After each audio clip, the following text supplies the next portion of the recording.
was like, okay, what do I do now? Because there was literally nothing to do, you know, except maybe swim and walk around and stuff. So I started chanting more.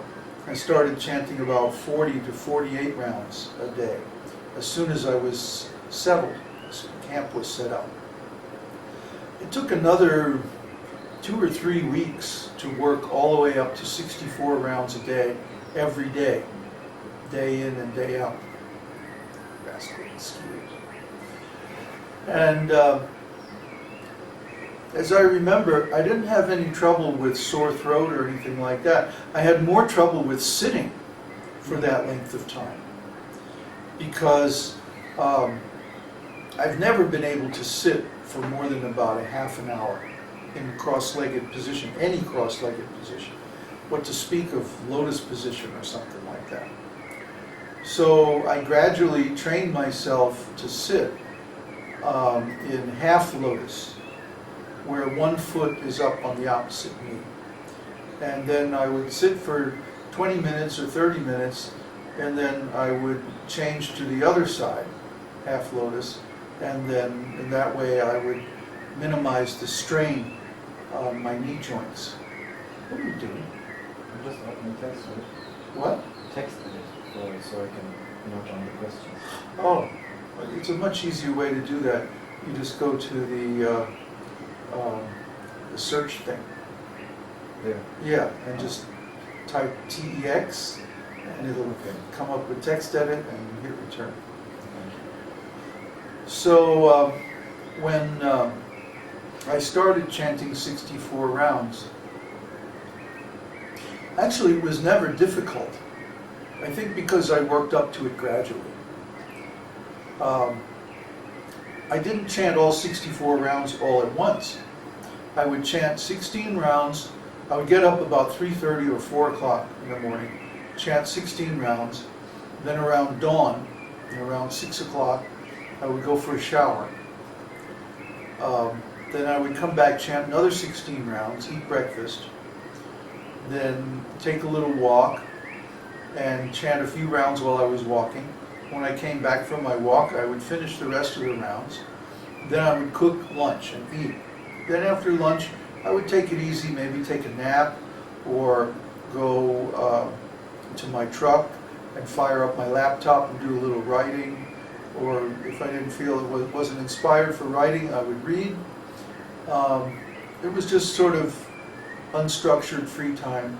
And then toward the end of the afternoon, because it was very hot, it was too hot to just sit and chant. I would always nod out, you know. So I would wait until later in the afternoon, and then start chanting again about 4 or 5 o'clock. Chant another 16 rounds, maybe have a little snack, and then go to bed right around sunset. So I would then wake up at 3 or 3:30 the next morning, spontaneously. I never used an alarm clock while I was there. I mean, I had a clock, but I didn't use the alarm. Didn't need to. The place where I was camped was an ironwood grove. And ironwood, if you've never seen it, it's sort of like pine. It has these big, long needles. It doesn't have leaves. And like lives up to the name. The wood is very, very hard. You can't cut it with ordinary tools. They'll break. So this particular place had been near to a bird sanctuary. And Kauai had a hurricane, one of the first ever hurricanes, or actually they call them typhoons in the Pacific. It was one of the first ever to hit the Hawaiian Islands. And they weren't very well prepared for it, and basically the island was just trashed. So the bird sanctuary, which they had created by stringing all this netting up between these poles and tree trunks and stuff, of course it all got blown away, and the birds all got out. And so now there were all these exotic songbirds all over the island. And so the place where I was staying, there were all these songbirds, because just up the hill from me there was a huge grove of old ironwood trees, that had fallen, gotten old and fallen or been blown over in a hurricane and everything. And this thicket was so overgrown and so tangled that you literally couldn't get into it or out of it. I tried a couple of times, to go into it, just see what was there, but I couldn't get in there. So naturally all the birds used to hang out there and make their nests. And so I had songbirds going all day and different shifts, at different times of the day. It was really wonderful. And I had a little mini disc recorder like we have now. I wish I had recorded those bird songs. I always thought, well, I'm going to be here for a while. I don't have to do it today. Yeah, well, you know how that works. So I didn't record them, unfortunately, but they were beautiful. And so I would sit there chanting. The sun is coming up. It was nice, fresh breeze right off the ocean. And just sit on the soft sand. And somebody had left a whole bunch of carpeting. So I had this huge carpet that I had pitched my tent on, and then I had like all carpet in front of my tent. Very posh. And yeah, it was really posh for a campsite. And it was a dry side of the island, so I didn't get much rain there. And I'd just hang out there and chant, sit at the base of a tree, and chant my rounds. That's what I did. So Gurudeva asked, yes, when you are chanting so intensely, does the passionate breaks stop all the advancement, or as you continue chanting, you continue from when or where you left? What was that again? If you stop after Well, 16, He says, yes, when you are chanting so intensely, does the passionate breaks, do the passionate breaks stop all the advancement, or as you continue chanting, you continue from when you left? What passionate breaks? Like setting up the tent or whatever. no, like when you take your breaks between No, the 16. there wasn't any passion. I mean, it was just like, take a break, get up, walk around, have a drink of water, come back, sit down again, chant. He says like installing the tent or whatever. Once the tent is set up, that's it. It just sits there. Especially in that location, there was very little work to do around the campsite because it was a sandy place. There was very little rain.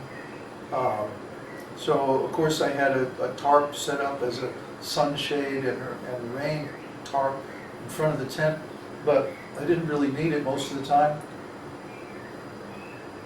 So okay, then he asks, what is the most important thing to concentrate on in the beginning while chanting intensely? The holy name. Then in the middle you concentrate on the holy name. And then at the end, you concentrate on the holy name. I see a pattern here. Okay, so, and Neville asks, what is the advantage of sitting cross-legged on the ground versus sitting on a stool or a chair? Well, the ground has energy. Chairs don't have energy. The farther you are up off the ground, the farther you're away from the natural energy source. Of course, the sitting posture is recommended in all Vedic scriptures. Even there's a sutra in Vedanta about it, that while you're doing any kind of meditation, you should be sitting properly. Yeah? Like Prabhupada says in the Japate, sit properly. Huh? Sit properly. So that means, oh, by the way, everybody should visit the website sitproperly.com. Just check it out one of these days. What was that? Avocado. The avocado tree's going off, huh? Yeah. So I think they were making a bunch of guacamole today. Yeah, well, I think they might be selling it because they were getting the Catamaco. Oh, A really? big bunch of it. Well, it's avocado season. Y'all come down and have some guacamole with us. And fresh made cheese. So good. So then, what was the question again? Oh yeah. You should be sitting up straight because it's very good for the concentration and also for the energy flow. So by sitting in as close to lotus posture as you can get, comfortably. Now that's another thing. You don't want to sit for too long because it's uncomfortable. And you don't want to sit in a posture that's too much of a strain for you. So, I mean, if you have to, get up and pace up and down for a while and let your legs stretch out and then go back to sitting again. You'll find if you're doing a lot of chanting that very soon the mantra starts going through your mind on its own.